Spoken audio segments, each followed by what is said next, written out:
In the dawn of the world, when the earth was still young and the memory of Eden was a faint, sweet echo, humanity began to flourish. As mankind began to multiply upon the earth, their settlements spread across the fertile plains, and their laughter filled the air. Daughters were born, and a fragile beauty filled the land.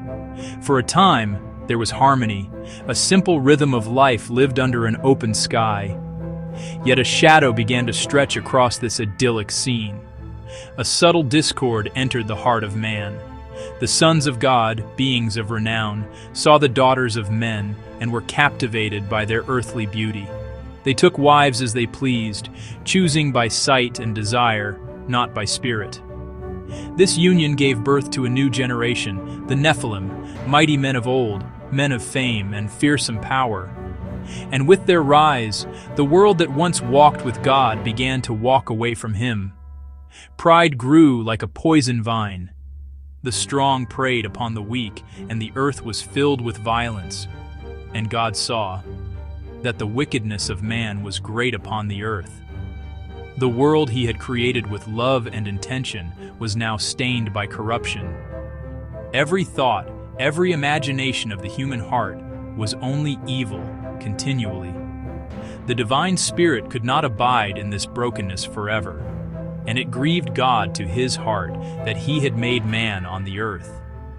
The Creator looked upon His creation, and His sorrow was as deep as the oceans. But in the midst of this pervasive darkness, one man found grace in the eyes of the Lord. His name was Noah. He was a righteous man, blameless in his generation. While the world spiraled into chaos, Noah walked with God. And God spoke to Noah, His voice a solemn promise and a grave warning. He declared an end to all flesh, for the earth was filled with violence. He would send a flood of waters to destroy everything under heaven.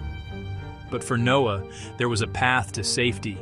He was instructed to build an ark of gopher wood, a vessel of immense size, with rooms and a roof, sealed with pitch inside and out, a sanctuary against the coming storm. As the ark took shape, a strange procession began. By a divine instinct, animals of every kind, two by two, made their way toward the vessel, seeking refuge from a danger they could not comprehend. The sky, once a canvas of brilliant sunrises, now gathered into a bruised and heavy shroud. The air grew still, charged with an unspoken dread.